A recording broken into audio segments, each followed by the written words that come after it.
ہوتا چلا جا رہا ہے۔ پھر اسی طرح دوسری حدیث مبارکہ میں آقا علیہ السلام نے فرمایا کہ میری وفات، ایک صحابی حضور کے پاس تشریف فرما ہوئے حضور کے حجرہ انور کے اندر خیمہ، وہ فرماتے ہیں کہ میں جب آقا علیہ السلام کے خیمہ میں حاضر ہوا تو آقا علیہ السلام نے مجھے فرمایا کہ قیامت کی جو 6 علامات ہیں ان کو تم لازم پکڑ دو، جان لو، اور ان میں سے ایک یہ ہے کہ تمہارے نبی کا تم میں سے رخصت ہو جانا۔ تو آقا علیہ السلام کا وصال مبارک وہ بھی قیامت کی نشانیوں میں سے کہ حضور کی حیات مبارکہ کے اندر قیامت نہیں آ سکتی۔ آقا علیہ السلام کا اس دنیا سے وصال فرما جانا یہ بھی قیامت کے علامات میں سے ہے۔ پھر دوسری علامت جو ظاہر ہو چکی ہے، جس کا قرآن مجید نے تذکرہ کیا ہے، وہ ہے اقتربت الساعہ وانشق القمر، کہ قیامت قریب آ پہنچی۔ فرمایا کب؟ وانشق القمر، ایسے کہ چاند 2 ٹکڑے ہو گیا۔ تو حضرت مالک بن انس رضی اللہ تعالیٰ عنہ فرماتے ہیں کہ مشرکین اور اہل مکہ نے آقا علیہ السلام سے یہ مطالبہ کیا کہ ہمیں کوئی نشانی دکھائیے۔ تو آقا علیہ السلام نے انہیں چاند 2 ٹکڑے کر کے دکھایا، اور مالک بن انس فرماتے ہیں ایسا آقا علیہ السلام کی حیات مبارکہ کے اندر 2 مرتبہ ہوا۔ تو چاند کا 2 ٹکڑے ہونا یہ قیامت کی نشانیوں میں سے اور آقا علیہ السلام کے معجزات میں سے، کہ آقا علیہ السلام کے اشارے کے اوپر چاند 2 ٹکڑے ہو گیا۔ پھر آقا علیہ السلام کا وصال مبارک کا میں نے ذکر کر دیا۔ حضور کے وصال کے بعد اور یا اسی سے متصل ایک اور نشانی جس کا آقا علیہ السلام کی احادیث مبارکہ میں اندر تذکرہ ملتا ہے، حضور نے ارشاد فرمایا کہ لا تقوم الساعہ، قیامت قائم نہیں ہوگی، حتی یخرج، جب تک کہ 30 جھوٹے کذاب نہ نکل آئیں، 30 جھوٹے کذاب، اور فرمایا ان میں سے ہر ایک نبوت کا دعویٰ کرنے والا ہوگا۔ اور آخری فرمایا کہ وَآخِرُ الْأَعْوَرُ الْكَذَّابُ، وہ کانا جھوٹا دجال ہوگا، کہ 30 ایسے افراد میری امت کے اندر پیدا ہوں گے جو ان میں سے ہر ایک نبوت کا دعویٰ کرے گا۔ الکذاب، کذاب کا معنی یہ ہے کہ وہ شدید ترین جھوٹے ہوں گے، شدید ترین، اور اتنے جھوٹے ہوں گے کہ وہ نبوت کا دعویٰ کرنے والے ہوں گے، اور یہ کہیں گے کہ ہم پر وحی نازل ہوتی ہے۔ ان میں سے چند کا میں ذکر کر دیتا ہوں۔ ان میں سے ایک جو آقا علیہ السلام کے اپنے دور مبارک کے اندر پیدا ہوا اور مارا گیا 9 ہجری کے قریب، اس نے یہ دعویٰ کیا، یہ یمن کا رہنے والا تھا، اس کا نام اسود انصا تھا، اسود انصا یمن کا رہنے والا تھا۔ اس نے حضور کے حیات مبارکہ کے اندر نبوت کا دعویٰ کیا۔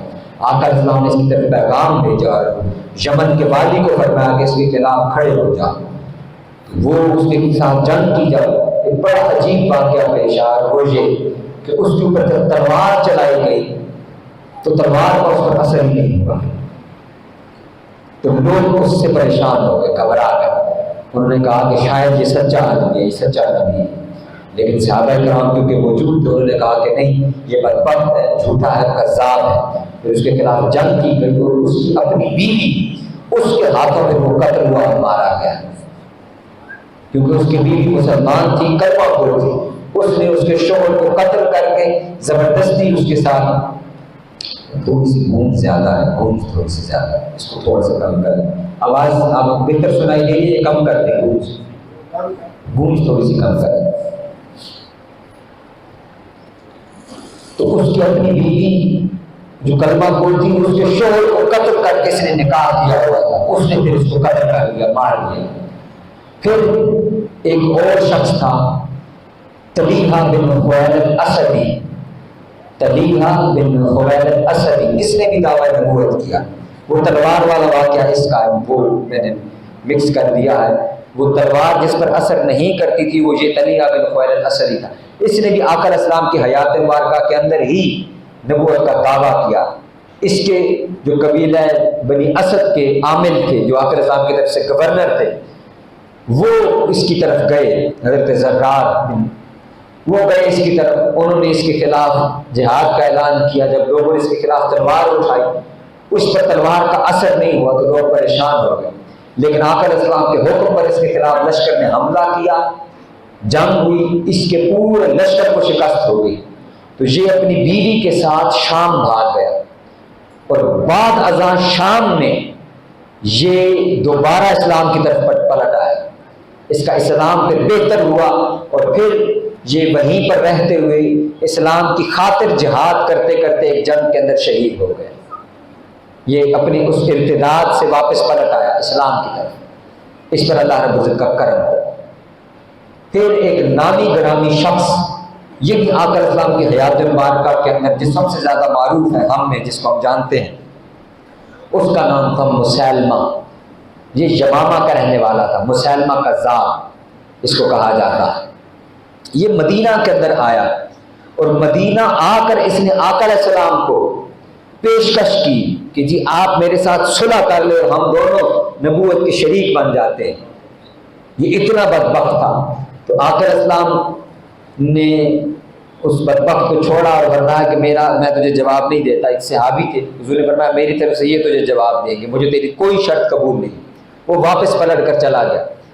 وہاں ایک اور خاتون تھی، ایک دوسرے علاقے کی، اس کا نام تھا سجاح۔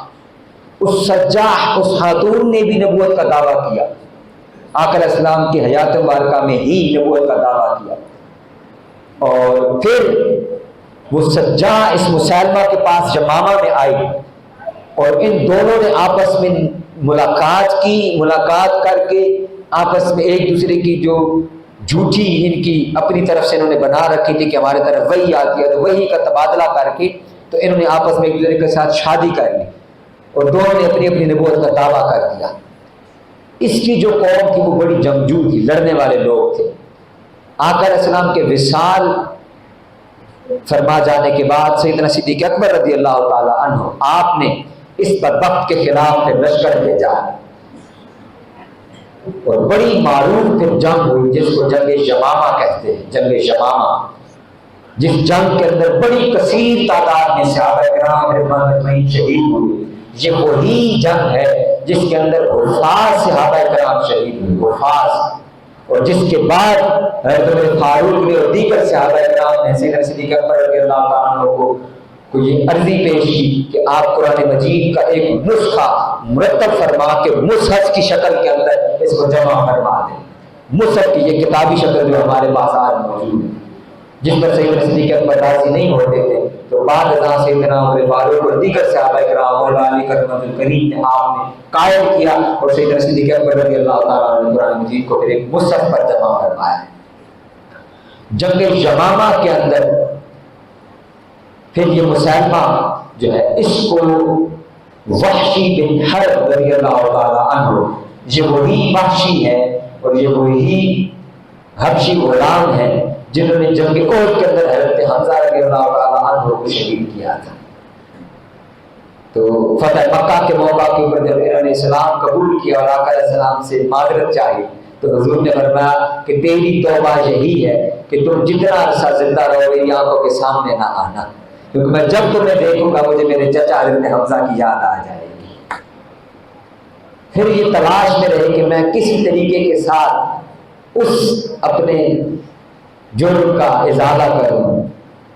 تو جب یہ جنگ یمامہ میں شریک ہوئے تو انہوں نے کہا کہ یہ سب سے اچھا ہوگا، اور یہ بڑی عجیب بات ہے، میں نے عرض کیا کہ وہ بڑی خونریز جنگ تھی، بڑے جید صحابہ کرام اس میں شہید ہوئے اور ہو رہے تھے، اور کوئی بھی شخص مسیلمہ تک نہیں پہنچ پا رہا تھا۔ بالآخر حضرت واشی جو اس کام میں ماہر تھے، انہوں نے اور میں بھی یہی طریقہ اختیار کیا، تو یہ چھٹتے ہوئے گئے۔ پھر انہوں نے یہ کیونکہ اچھا نیزہ اچھا چلا لیتے تھے، تو انہوں نے پھر مسیلمہ کا نشانہ باندھ کر اس پر نیزہ پھینکا، اور بالآخر مسیلمہ کذاب کو انہوں نے جہنم واصل کیا، حضرت وحشی بن حرب رضی اللہ تعالیٰ عنہ نے۔ دوسری طرف جو اس مسیلمہ کے ساتھ جس خاتون نے شادی کی تھی سجاح نے، سجاح وہ زندہ وہاں سے شکست کھانے کے بعد بھاگ گئی۔ بعد ازاں پھر اس نے بھی اسلام قبول کیا اور اسلام پر ہی زندہ رہی اور اسلام پر ہی وہ فوت ہو گئی۔ اس کے بعد پھر مختلف ادوار کے اندر مختلف مدعیان نبوت پیدا ہوتے رہے، اور ان میں سے ایک پھر یہ ہماری بدبختی ہے کہ ہمارے اس علاقے میں سے ایک، اس خطہ بر صغیر میں سے الکذابون میں سے وہ ایک کذاب مرزا غلام احمد قادیانی تھا جس پر بخت نے نعیم نے نبوت کا دعویٰ کیا۔ یہاں ایک بات ضمن میں عرض کرتا چلوں، یہ بڑی سمجھنے کی ضرورت ہے۔ ہم کیونکہ اہل سنت والجماعت میں سے بیٹھے ہیں احباب، آپ نے دیکھا ہوگا میں نے اکثر اوقات ذکر کیا ہے کہ جب ہم تصوف کے باب کا ذکر کرتے ہیں اور جو میری سیریز تصوف کے موضوعات کی تھی اس میں میں نے آپ سے یہ بات بارہا دفعہ آپ سے گزارش کی۔ اب یہ ضعیف الاعتقادی کے باعث ایسا ہے، ہمارے اس خطے کی پریشانی ہے، ہم کیونکہ وہ ہندو اس سے آئے ہیں پیچھے بیک گراؤنڈ سے مسلمان ہوئے ہیں، تو ہمارے اعتقاد کے اندر کہیں نہ کہیں اس کا عنصر پایا جاتا ہے، اور وہ کیا ہے؟ وہ یہ ہے کہ کوئی شخص ہمارے سامنے کوئی خلاف عقل کام کر دے، ہم اس سے فوراً مرعوب ہو جاتے ننگ درنگ بابوں کو دیکھتے ہیں روڈوں کے اوپر چلتے ہوئے اور کہتے ہیں کہ جی یہ تو مجذوب ہے، اور یہ بابا بڑی کرنی والا ہے، جی یہ بڑی کرنی والا بابا ہے، یہ اصطلاح استعمال ہوتی ہے۔ دین اسلام کے اندر میں جو ٹاپک چھیڑ رہا ہوں یہاں پہ وہ یہ ہے کہ دین اسلام کے اندر اس کا کوئی تصور نہیں، یہ کرنی والے بابے کا کوئی تصور دین میں نہیں۔ ہمیں یہ لگتا ہے نا کہ یہ شاید یہ عقیدہ، ایسا عقیدہ اور ایسی بات کرنا یہ شاید کسی دوسرے مذہب کے لوگوں کا کام ہے، جن کو میں نام لے لیتا ہوں تاکہ آپ کو سمجھ آ جائے، ہماری عادت نہیں ہے کہ ہم نام لیں۔ شاید ایسا کہنے والا وہ یا وہابی ہوگا یا دیوبندی ہوگا یا نجدی ہوگا، تو وہ کیونکہ اولیاء کے خلاف ہے تو وہ ایسی بات کرتے ہیں۔ نہیں، یہ میں آپ کو حقیقت بات بتا رہا ہوں کہ کوئی شخص وہ یہ کیونکہ ہمارے ہاں یہ فتنہ بھی بڑا مشہور ہے، وہ پنڈی کی طرف پایا جاتا ہے آدمی، اور جی وہ بڑی کرنی والا ہے، جی وہ دم ڈالتا ہے تو لوگ سے احتیاط ہو جاتے ہیں اور فلاں۔ یہ دین کے ساتھ مذاق ہے، دین کے اوپر تہمت ہے، یہ ساری ایسے لوگوں کا پیدا ہونا۔ دین کیا کہہ رہا ہے؟ الطہور شطر الایمان، پاکیزگی طہارت یہ ایمان نصف ایمان ہے، ایمان کے حصوں میں سے ایک حصہ ہے۔ حضور سید شیخ الاسلام دامت برکاتہ العالیہ آپ بڑی خوبصورت بات ارشاد فرماتے ہیں، آپ فرماتے ہیں کہ آپ تاریخ اسلام کے اندر جتنے بڑے کبار ائمہ ہو چکے ہیں، کبار ائمہ، محدثین، ائمہ، صوفیاء، اولیاء، بزرگان دین، ان کے احوال کو پڑھیں، ان میں سے ایک بھی بزرگ وہ ہمیں میلا کو چیلا اور گندا نہیں ملے گا کہ وہ اس کا لباس خراب ہوگا یا وہ میلا ہوگا، وہ نہاتا نہیں ہوگا۔ یہاں ہمارے گلیوں میں ہمارا حضور داتا صاحب کے باہر چلے جائیں، وہ مہینوں نہیں نہاتے، وہیں پر پیشاب کر کے بیٹھے رہتے ہیں، اور ہم لوگ بھی حضور دعا فرما دیں کہ یہ بڑے بزرگ ہیں، یہ بڑے مجذوب۔ ایسا کوئی تصور دین کے اندر نہیں ہے، دین کے اندر تصور ہے عمل کا اور علم کا۔ یہ اکثر میں نے آپ سے عرض کیا، جس بھی شخص کو آپ نے دیکھنا ہو کہ یہ پیر و مرشد ہو سکتا ہے، یہ ہادی رہبر رہنما ہو سکتا ہے جو ہمیں ہدایت دے۔ دیکھیے پیر کا مقصد سمجھیے کیا ہے۔ پیر کا معنی ایسا نہیں ہے کہ بس اس سے بیعت کر لی، اس سے جا کے دم کروانا اور دعا کروانا، اس شخص کو پیر کہتے ہیں۔ نہیں، یہ بھی کوئی تصور دین کے اندر نہیں ہے، اسلام کے اندر تو کم از کم بالکل بھی نہیں۔ اسلام کے اندر رہبر، ہادی، مرشد، پیر کا تصور یہ ہے کہ جو شخص ہمیں رہنمائی دے دین کی طرف، آقا علیہ السلام کی طرف، اور اللہ رب العزت کی بارگاہ تک ہمیں لے کر کے جائے، ہمارے احوال کو ٹھیک کرے، ہمیں نماز روزہ سکھائے، ہمیں تعلیم دے، ہمیں بتائے کہ تمہارے اندر یہ عیب پائے جاتے ہیں، یہ جھوٹ کو چھوڑ دو، غیبت کو چھوڑ دو، بہتان کو چھوڑ دو، اپنے بہن بھائیوں کے ساتھ اخلاق کے ساتھ پیش آؤ، کردار کو اپناؤ، اپنے باطن کی صفائی کرو، لوگوں کے بارے میں برے خیالات نہ رکھو۔ جو شخص یہ تعلیم دیتا ہو اس کو مرشد کہتے ہیں۔ اس کے لیے اس کا کوئی بڑا جبہ و دستار ہونا، کسی بہت بڑے بزرگ اور خانقاہ کا سجادہ نشین اور صاحبزادہ ہونا، یہ کوئی فرض نہیں ہے دین کے اندر۔ ہم عزت کرتے ہیں، ٹھیک ہے وہ بزرگوں کی اولاد ہے، بس اس سے بڑھ کے ان کی کوئی کریڈیبلٹی نہیں۔ ان کو قرآن مجید سیکھنا پڑھنا آتا ہو، الف با تا سیدھی نہ ہو، اور یہ بھی اور علم ہے، وہ شریعت کا علم ہے، تو یہ طریقہ نہیں، کوئی ایسا جدا تصور دین کے اندر نہیں۔ آپ داتا صاحب کو پڑھ لیں اور اس سے اوپر جس کو مرضی ہے پڑھ لیں، یہ دین کے اندر کہ یہ طریقت کا علم ہے اور یہ شریعت کا علم ہے، یہ بھی قیامت کی نشانیوں اور فطروں میں سے ایک فطرہ ہے۔ آقا اسلام نے ارشاد فرمایا کہ قیامت کے اندر یہ آگے تفصیل آئے گی اس میں کہ اہل علم کو اٹھا لیا جائے گا، علم کو اٹھا لیا جائے گا۔ تو صحابہ کرام نے بھی اس کی تفسیر فرمائی اور جملہ محدثین نے اور ائمہ نے اس کی یہی بات ارشاد فرمایا، علم کا اٹھائے جانے کا معنی یہ نہیں ہے کہ یہ کتابیں سفید ہو جائیں گی، سفید ہو جائیں گی، کہ ہم صبح کو اٹھیں اور ہمیں وہ کتاب کے اندر کچھ لکھا ہوا نہ ملے. نہیں، کتابیں ہوں گی، علم ہوگا، یہ کتابوں میں لکھا ہوا، لیکن اہل علم لوگ نہیں ہوں گے. اور اہل علم لوگ کون ہیں؟ اہل علم وہ لوگ ہیں جو کچھ پڑھتے ہیں وہ ان کے عمل کے اندر ظاہر ہوتا ہے. وہ جس کی تعلیم دیتے ہیں، تبلیغ کرتے ہیں، واعظ کرتے ہیں، خطاب کرتے ہیں، وہ ان کے اپنے کردار کے اندر وہ چیز پائی جاتی ہے. یہ کرائٹیریا ہے دین کے اندر پیر، ہادی، راہبر، رہنما چننے کا اور دیکھنے کا. ہم دیکھیں سمپل کسی شخص کو آپ دیکھیں کہ یہ گدی نشین ہے، یہ گدی پر بیٹھا ہوا ہے، یہ صاحب پیر کہلواتے ہیں، یہ فلاں کہلواتے ہیں، یہ فلاں کہلواتے ہیں. ایک دو کرائٹیریا سمپل کہ اس کو دین کا علم کتنا ہے اور علم کے اوپر اس کا عمل کتنا ہے. بس وہ نماز پڑھتا ہے، وہ لوگوں کے ساتھ برتاؤ سلوک اچھا کرتا ہے، اس میں غرور، تکبر، رغبت نہیں. یہ جتنوں کے ہم نام لیتے ہیں یہ تو ایسے پروٹوکول کے ساتھ آتے ہیں اور ان کے تو ملنے کا بھی پورا پروٹوکول ہے کہ فلاں کے ساتھ مل سکتے ہیں، فلاں کے ساتھ نہیں مل سکتے. یہ لوگ یہ کوئی، اور پھر دیکھیں کہ اس نے دین کی خدمت کیا کی، لوگوں کو دین سکھایا، کتابیں لکھی، کتابیں پڑھی، واعظ اور نصیحت کے اندر لوگوں کو علم دیا یا نہیں دیا. یہ دین کی خدمت، انسانیت کی خدمت دیکھیں کہ انہوں نے کی ہے یا نہیں کی. دکھی انسانیت کی خدمت کرتے ہیں یا بس بیٹھے ہوئے ہیں، لوگ آتے ہیں ہاتھ چومتے ہیں، نذرانہ پکڑا جاتے ہیں، یہ یوں ہاتھ اٹھا لیتے ہیں. کبھی ان سے پوچھے یہ جو حضور ہاتھ اٹھائے ہیں یہ کچھ اونچی آواز میں پڑھ کر ہمیں بھی سنائے کہ کیا دعا مانگی ہے آپ نے، کہ حضور لب مبارک کو تھوڑا سا ہلائیں اور ہمیں بھی سنائی دے کہ آپ کیا ارشاد فرما رہے ہیں، اللہ رب العزت سے کیا دعا مانگ رہے ہیں آپ. یہ وہ جھوٹے مدعیان نبوت میں سے مجھے بات یاد آئی کہ اس دور کے اندر بھی وہ شخص کی پر تلوار نہیں چلی اور ایک دوسرا جھوٹا مدعی نبوت کا اس کو آگ میں نہیں جلایا تو لوگ پریشان ہو گئے. انہوں نے کہا جی نہیں یہ تو سچا نبی ہو. نہیں، ایسا نہیں، ایسا خلاف عقل کام ہو جانا اس کے سچے ہونے کی دلیل نہیں. سچے ہونے کی دلیل یہ ہے کہ وہ دین کا کتنا علم رکھتا ہے اور اس کا کتنا عمل کرتا ہے.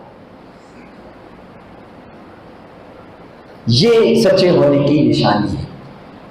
آقا علیہ السلام کے وصال ان جھوٹے مدعیان نبوت کے بعد قیامت کی نشانیوں میں سے ایک اور نشانی، آقا علیہ السلام نے حضرت عمر فاروق، حضرت حذیفہ جو حضور کے رازدار صحابی جن کو کہا جاتا ہے، ان سے یہ بات صحابہ نے ڈسکس کی، انہوں نے بتایا، فرمایا کہ تم میں سے ایک شخص ایسا ہے جس کو حضور نے فرمایا کہ یہ کفر اور دروازہ ہے تمہارے اور فتنوں کے درمیان. تو ہم نے عرض کیا کہ یا رسول اللہ یہ دروازہ کھولا جائے گا یا توڑا جائے گا؟ تو فرمایا کہ وہ دروازہ توڑا جائے گا. تو فرمایا اس دروازہ توڑے جانے کا مطلب یہ تھا کہ ان کو وہ طبعی موت فوت نہیں ہوں گے بلکہ ان کو شہید کیا جائے گا. تو ہم نے پوچھا کہ اس سے کون مراد ہے؟ حضرت حذیفہ فرماتے ہیں اس سے حضرت عمر فاروق رضی اللہ تعالیٰ عنہ مراد ہے. تو حضرت عمر فاروق رضی اللہ تعالیٰ عنہ کا شہید ہونا اور ان کا موجود رہنا. حضرت کعب بن احبار صحابی ہیں جو اہل یہود میں سے اسلام قبول کیا، انہوں نے کہا کہ عمر وہی جہنم کے دروازوں میں سے ایک دروازہ ہے. تو ان کی زوجہ حضرت ام کلثوم گزارے کا کہا، رونے لگ پڑے. انہوں نے کہا کہ اس یہودی نے میرے خاوند کو جہنم کے دروازوں میں سے ایک دروازہ کہا ہے. پھر حضرت کعب بن احبار کو پیش کیا کہ انہوں نے آپ نے ایسا کیوں کہا؟ انہوں نے کہا کہ ہم نے اپنی کتابوں یعنی تورات اور انجیل میں پڑھا ہے کہ یہ جو حضرت عمر فاروق رضی اللہ تعالیٰ عنہ ہے یہ لوگوں کو جہنم میں جانے سے روکتے رہیں گے. یہ فتنوں کے درمیان ایک دروازہ ہے کہ یہ لوگوں کو روکتے رہیں گے. جب ان کو شہید کر دیا جائے گا تو یہ دروازہ فتنوں کے درمیان سے ہٹ جائے گا تو لوگ جہنم میں گرنا شروع ہو جائیں گے. دوسری نشانیوں میں سے، بڑی نشانیوں میں سے جو پوری ہو چکی ان میں سے وہ حضرت عثمان غنی رضی اللہ تعالیٰ عنہ کی شہادت ہے کہ آقا علیہ السلام نے ان کو بھی خود بلوایا اور آقا علیہ السلام نے بلا کر بھیجا. تو سیدنا عثمان غنی رضی اللہ تعالیٰ عنہ کے کان میں سرگوشی کی جس سے حضرت عثمان غنی رضی اللہ تعالیٰ عنہ پریشان ہو گئے، رونے لگے اور پھر وہ خاموش ہو گئے. تو آقا علیہ السلام وہ پھر جس دن حضرت عثمان غنی کی شہادت ہوئی اس شام صبح حضرت عثمان غنی کے گھر کا محاصرہ ہوا تھا. اور حضرت عثمان غنی نے اس دن یہ حدیث لوگوں کو بیان کی اور فرمایا کہ لوگوں مجھے آقا علیہ السلام نے اپنے وصال سے پہلے یہ کہا تھا کہ اے عثمان اللہ رب العزت تجھے ایک قمیص ایک چولا عطا فرمائے گا، یعنی خلافت عطا فرمائے گا، اور یہ لوگ منافق لوگ یہ تیرا چولا اتارنے کی کوشش کریں گے، تو جب یہ ایسا کریں تو تم صبر کرنا اور قائم رہنا، تم نے یہ قمیص اور چولا اتارنا نہیں ہے۔ اور دوسری روایت کے اندر جس کو ابن اسحاق وغیرہ نے روایت کیا وہ فرماتے ہیں کہ حضرت عثمان غنی رضی اللہ تعالیٰ عنہ کی حضور نے فرمایا کہ ان کی شہادت کے بعد فتنوں کا وہ دروازہ کھلے گا کہ قیامت کی صبح تک بند نہیں ہوگا۔ حضرت عثمان غنی رضی اللہ تعالیٰ عنہ جس دن شہید ہوئے اسی دن سے امت کے اندر پھر فتنہ ہوا۔ حضور مولا کائنات رضی اللہ تعالیٰ عنہ آپ نے خلافت کی بیعت تو لی، لیکن آپ 4.5 سال خلیفہ رہے اور آپ ایک بھی دن مسند پر بیٹھ نہیں سکے۔ آپ نے 4.5 سال گھوڑے کی زین پر بیٹھ کر خلافت، مسلسل جنگیں اور فتنے ہی رہے۔ اتنی بڑی علمی شخصیت اور حضور کے بھائی اور آقا علیہ السلام کے داماد، اور آقا علیہ السلام نے کتنی فضیلتوں اور بشارتوں سے نوازا، لیکن عالم یہ تھا کہ ادھر فتنہ خوارج ہوا اور پھر دیگر جنگیں ہوتی رہیں اور ہر لمحے ایک جنگ کا سامنا تھا آپ کو۔ اتنی جنگیں تھیں کہ آپ کو حضور کا مدینہ چھوڑنا پڑا۔ قربان جائیے مولا علی کرم اللہ الکریم کے اوپر اور آپ کے صاحبزادوں کے اوپر بھی کہ انہوں نے حضور کی حرمت، حضور کے شہر کی حرمت کا خیال رکھا کہ ہمارے آقا مولا اور نبی آخر الزمان صلی اللہ علیہ وسلم آپ کو تکلیف نہ پہنچے، آپ کے شہر کی حرمت پامال نہ ہو۔ اس وجہ سے حضور مولا کائنات نے مدینہ چھوڑ کر کوفہ کو دارالخلافہ بنایا، اور امام علی مقام امام حسین علیہ السلام آپ نے وہ مدینہ سے مکہ اور پھر بعد ازاں کوفہ اور کربلا کی طرف ہجرت کی اور اپنی جان تک قربان کر دی، لیکن آقا علیہ السلام کے شہر کی حرمت کو پامال نہیں ہونے دیا۔ تو اس دور میں تو جو جنگیں ہوئیں یہ جنگ جمل اور جنگ صفین، یہ بھی قیامت کی نشانیوں میں سے جن کا آقا اسلام نے تذکرہ فرمایا۔ اگلی نشست کے اندر انشاءاللہ ہم اس کا ذکر فرمائیں گے۔ اللہ رب العزت کی بارگاہ کے اندر دعا ہے کہ ہم اس پر عمل پیرا ہونے کی توفیق عطا فرمائے۔ وما علیہ الا البلاغ۔